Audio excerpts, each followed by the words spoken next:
Psst. Hey, want to talk about video game related stuff?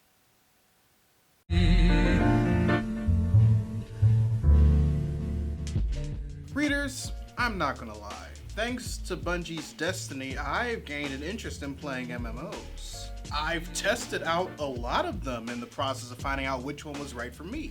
Like D&D's Neverwinter, Terra, the one made by my favorite fantasy date simulator, and the one featuring my orc husband. When I played Final Fantasy XIV, however, specifically during the Stormblood DLC, I was drawn to it for multiple reasons. 1. I always wanted to play 11 when I was a kid and see what that was about, while at the same time wanting that internet connector for my PS2 just to say that I had it. And 2, I don't have a PC powerful enough to properly play Black Desert Online yet, and I figured that 14 would be a decent placeholder until I either got my PC made or BDO was released on PS4, whichever came first. Yes, I am that much against buying an Xbone. Also, the days of me buying a system just to play one game are just over. I'm the brokest of bitches right now. Now, this isn't me saying that I'm any good at the game or that I regularly play it, but when I did play it, I enjoyed it. That's why I was pretty pleasantly surprised when it was announced on June 27, 2019, that Sony would be working on a live-action Final Fantasy XIV TV series. Now, the one key detail in this that I want to emphasize is that this series is being made by Sony Pictures TV, not the recently announced company PlayStation Productions. Despite the Final Fantasy franchise being a PlayStation exclusive from 7 to 12, the rights to the franchise have always belonged to Square. The fact that it's Sony Pictures TV making the show is just a convenient-ass coincidence.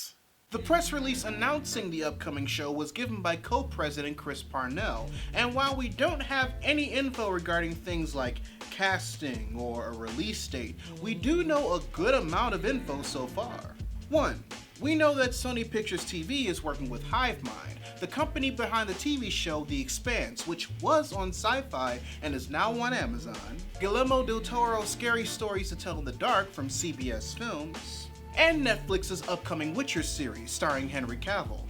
And considering Henry recently posted this photo of himself on Instagram announcing that Season 1 has officially wrapped, it's possible that Season 1 of Final Fantasy XIV is next on their list. Which also brings us to where the show will possibly be airing. There's no doubt that the show will more than likely end up on a streaming service, but the way Hivemind is set up, they're probably going to let Amazon look at it first. That's because as of 2018-ish, Hivemind has a first look deal with Amazon, meaning that whatever properties they're about to make in either TV or movie format, Amazon will have first dibs on whether or not they want it on their streaming service. Whether or not this is going to be affected by the deal that they made with Sony Pictures TV to bring Final Fantasy XIV to the small screen, I have no fucking clue. But considering that Amazon passed on The Witcher, Scary Stories, and I'm assuming Gideon Falls, considering I haven't heard anything about it since Hivemind acquired the TV rights to it from Image Comics last year, the fact that Amazon gets to have a possible first look at Final Fantasy XIV doesn't really set anything in stone. Still a factor, but not set in stone. 2. Ben Lustig and Jake Thornton are writing the series and also are serving as executive producers, alongside Hivemind's Jason F. Brown, Sean Daniel, and Dinesh Shamdasani. Whereas the latter three are coming from Hivemind, Lustig and Thornton are coming straight from Sony. Because in May of last year, the two pitched to Sony an adaptation of Gideon Sturr's children's book, The Night Knights, which they're making with the help of Ian Bryce Productions. They also sold pitches for the H.G. Wells biopic The Wells Initiative, a 40 Thieves story, and landed $1 million deal for their pitch of Winter's Night, a story based on L. Frank Baum's The Life and Adventures of Santa Claus back in 2014, all at Sony. So yeah, either they chose the two for the project because they really trust them to make Final Fantasy XIV good, or they're really trying to get their money's worth out of these two. And 3, there will be chocobos and a character named Sid, more than likely Sid non-Garland. Because of course. So while we don't really know the kinds of specifics people are usually asking for when it comes to these types of things, the info that we've been given about the Final Fantasy XIV TV show so far is actually quite a lot.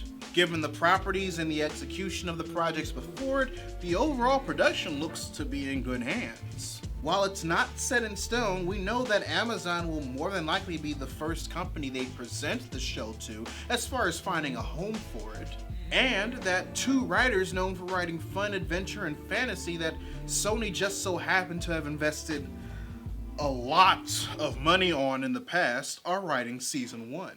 It's too early to tell if it's gonna be in good hands. I'm personally waiting for a trailer, but as of right now, I don't really have any reason to worry. Watch them treat this like an isekai anime now that I said what I said. God damn it. So with that being said, readers, your homework assignment for the day. Write in the comments section below what your thoughts are about Final Fantasy XIV being turned into a live-action TV show. If you want to help financially support the channel, you can join my Patreon by clicking the card at the end of the video or in the link in the description down below, where you can also find a link to my merchandise store. Or if you prefer to give a one-time donation, you can find links to my PayPal and my Ko-fi account in the description box as well. Also, make sure you subscribe to the channel and turn on notifications, because I post new videos every Monday, Wednesday, and every other Friday. But until then, this is Readus 101. Class dismissed.